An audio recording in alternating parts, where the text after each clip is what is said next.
G'day, welcome to the SJC Take. I'm here with Harry Roach, Patrick Visinton, and our special guest today, two-time premiership captain of the Richmond Football Club, Trent Cotchin, also the creator of Posy Socks, which we're going to be focusing on today. How are you, lads? Pretty good, thanks. Good, thank you. It's lovely. How's homeschool going, you two? Yeah, not pretty good actually. I'm quite liking it. It's spare time.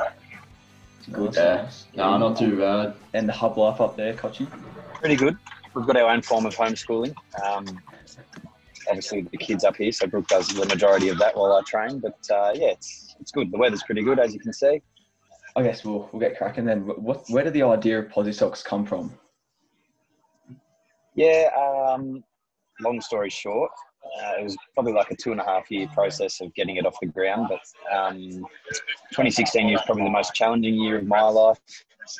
Learned a lot of lessons through that time, and then came across a photo on Instagram where someone was wearing a pair of socks and it said "more wine" on one foot and then "please" on the other foot. And I was like, oh, how could you create the same sort of thing but actually have a better purpose and something that's going to impact people's lives? So that's effectively where the idea came from. And then just making it work has been an amazing journey, just from the lessons that I've learned, but also just meeting people and understanding business and the way we can impact community in a positive way. What do you want to come from the Posy Socks? Like in terms of mental health, how do you really want it to affect all the people? Yeah, the concept, it was never about making money. It was more so about changing lives. And if we impact one person's life, we felt as though that it's going to be a success. So I think it'd be a fair assumption to make that we've impacted more than one already. But we have big plans and want to try to reach as many people around not just Australia but the world in the coming years. I can certainly say that you've impacted us here at Joey's just since you showed up on the big screen in the gym and we all got a pair of Posy Socks. It's really brought the mood at Joey's. It's been really good. Oh, glad to hear. I think the thing I loved about your school was that, you know, it was effectively your idea and we just could collaborate with that. So very cool from both parties. Those quotes that you've got on the socks that you put on there, are those quotes you use, or maybe you've seen them in books or something like that? Whereabouts have you seen them? Yeah, a lot of them I do use. Yeah, absolutely. I think one of the pairs that you guys got were the "A problem shared is a problem halved," and yeah.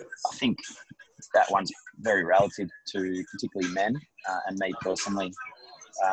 In my leadership journey, I always felt as though I had to wear the brunt of all the criticism and have all the answers. But the reality is that there's lots of people around you that have either been through something similar or can assist or help you. And as soon as you share it, clearly, as the statement says, it's halved because it's two people's issues then rather than one.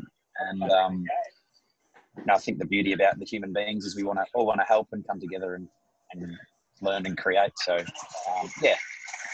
They're all one that isn't on the socks, but one that I reckon will be on the socks is that nothing is ever as good as it seems, nor as bad. It just is. So that's all about living in the moment. Yeah, perfect. I think that a problem shared is a problem halved.